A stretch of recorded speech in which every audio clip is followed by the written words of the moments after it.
we're actually heading over to a friend's house to meet up with him, and we're going to be going to my local chapter of scca Autocross, which is Triad Sports Car Club. So I compete with this car in the H Street class.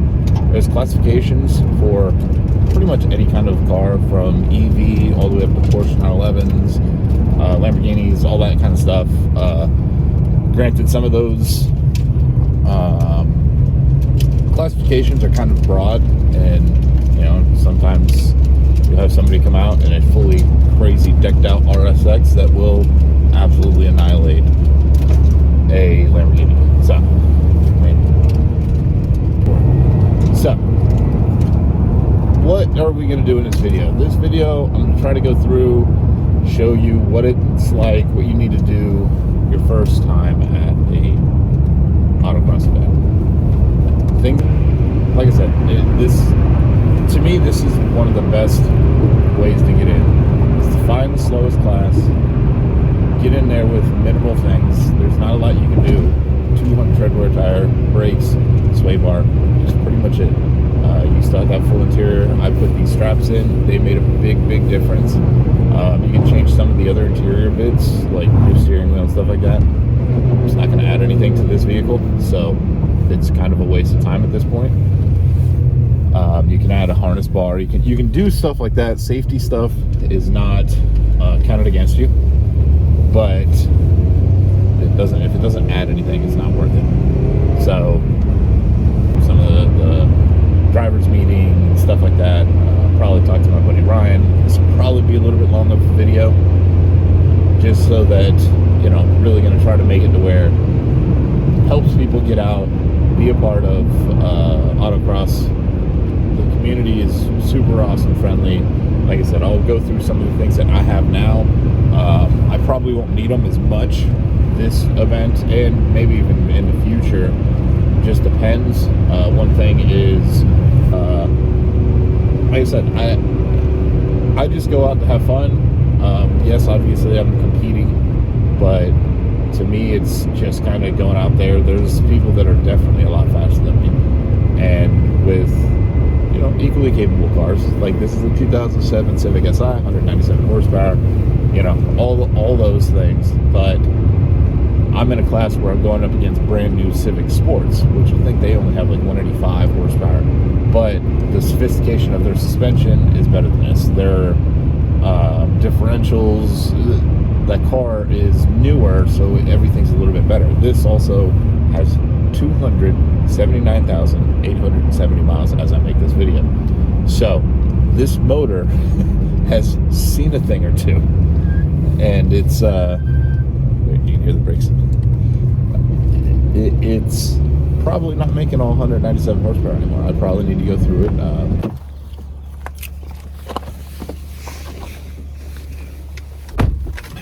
All right, picked up our friend Ryan. Have to head over to the track. I should probably say that with quotations. It's a parking lot. So if you don't know the classification of your car, that's probably the first thing a lot of people get weirded out about. There are very good descriptions and everything on, but if you go on SCCA's page, they have a pretty well sorted, I say pretty, it's very well sorted modifications list, where where your car will land and stuff like that. If you are not sure, find your local chapter. Most of them have a Facebook group. I want to say every one of them have a Facebook group of some sort nowadays, or an Instagram or whatever. You'll find them somewhere, somehow. Get on there, comment, hey, I need help classing my car, and list out your modifications, select your car, what make, model, what style it is, if it's, if there's a sport model, if there's an LX, whatever it is, and then list your modifications, or what you're planning to modify to. If you're planning to run, I have a set of Hoosier tires. Well, that's going to put you in a lot faster class. I would almost tell you not to do that the first time out. It's not worth.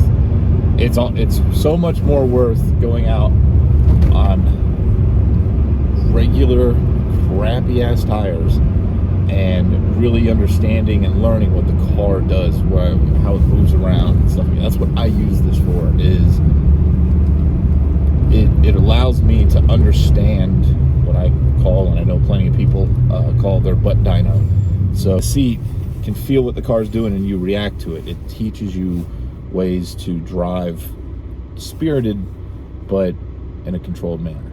And like I said, that's probably one of the things that I know a lot of people get fearful of is, I don't know where my classification of car is. I don't know, where am I going to be? So that's probably the first step, is figure that stuff out. And that's what you do. You just get online and ask the question.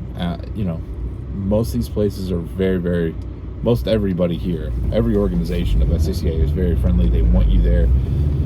They want you to be happy there. They won't bend rules for you, but the first couple of times and first many times, I think there's been a couple of people that have ran novice for almost 2 full seasons. You can run novice, and therefore you're against everybody in a novice class. And there are people that have super fast cars and they're slow because they're just trying to figure them out. And it's, like I said, this is a really good learning tool. With SCCA, as a novice, you will have a person ride with you. There's a novice course walk. There's, like I said, there's a section that's just for novices, to where you pull up, you have your own little grading area, and you'll wait for an instructor, which is just a fellow racer. But they understand what they're talking about. They do a good job, and a lot of people that are instructors are passionate about this, and they want you to come back. So they want you to have the best experience possible there. And they will ride with you and show you or talk you through, what you're feeling, how you reacted to it, what was right, what was wrong. A lot of times it's a lot of positive reinforcement.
So today was weird.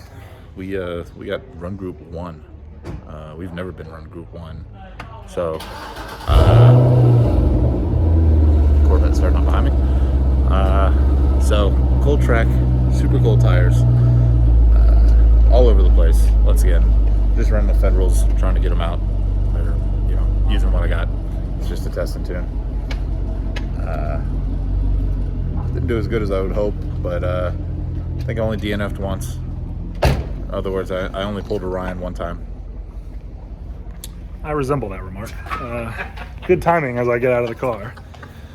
First of all, I think you're being a little hard on yourself because you were running faster than me in the M3 pretty much all day until I finally got some grip and decided to start driving aggressive. But Yeah, I'm gonna stop stealing his phone in his videos. But lately, it's been just good timing as I just show up and you start recording. So, look at that. Maybe you practice a little lunch or something. Clearly, been a part of it. Yeah.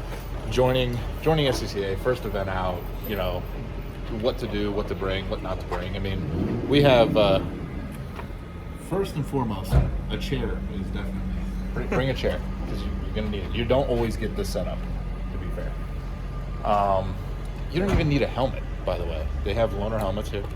Most SCCA, I'm pretty sure, most chapters have helmets. Yep. I mean, really, you can run anything. There's a guy out here that has a 2024 Civic that running against me. He's just running on his Goodyear Eagle tires. I mean, that's what I did the first time. I had, what were those? Duraturn by Duraturn Mozo Sports. So, I mean, it's all about coming out, having fun, meeting people, being part of the community. Covering up some of the lens on that one. So, next, since we ran, so how it works is when you come out, you will have to work the course at some point in time. So usually with Triad Sports Car Club, they run 4 heats. So we're heat 1, so we'll work heat 2. If you drive heat 2, or sorry, I got that wrong, didn't I? 1, 3, 2, 4. So that's how it runs. If you're running 1, you're gonna work heat 3. If you work heat 1, you run heat 3, and vice versa with 2 and 4, same thing. So everybody's here is helpful. If you ever, I've never met a stranger at an autocross event. You can walk up to anybody. If you're worried about stuff, you can easily ride with anybody. I think Ryan got, 2 or 3 people that wanted to ride with you, but he just kind of declined right now just because he's still learning his BMW. So, still figuring that out. Yeah. Made sure. Well, you did a good nut and bolts check. I mean, so, but yeah. So now everybody should come out and do this. Everybody should be a part of it. Like I said, I'm in my clapped out Civic that has 279,000 miles on it. So you can run anything. There's Porsches out here. There's brand new Mustangs. There's Honda Fits. There's Miatas. There's trucks. There's probably one of the coolest trucks ever for us to ever lay our eyes on. It's an old Ford with a yeah. It's an old Ford on top of a Grand Marquis chassis, so it's pretty interesting. But yeah, that's what today's video is about. So like, subscribe, follow. Ryan's giving me the look because now I'm doing YouTuber stuff, and I don't think he doesn't not approve. I just think it's, oh, here he comes. I don't know if you can be a YouTuber if you talk after you say all those things, though. Oh. I think you're supposed to go. Oh, this is your favorite flavor. I'll take that.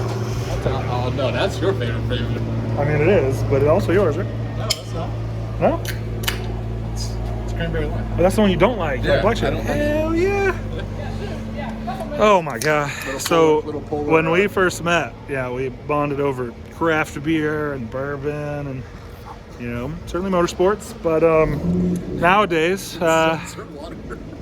man, what flavor seltzer water did you get? Because this is amazing. So this video, Ryan, you can definitely be a part of it. So doing this video also. My buddy Ryan warming up his tires and almost curving it. Oh boy. That was funny. I kind of wish I had something facing.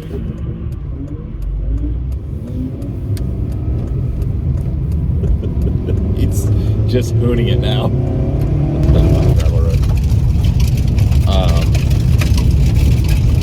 Wow, we're gonna have to wait for that because the tire's running.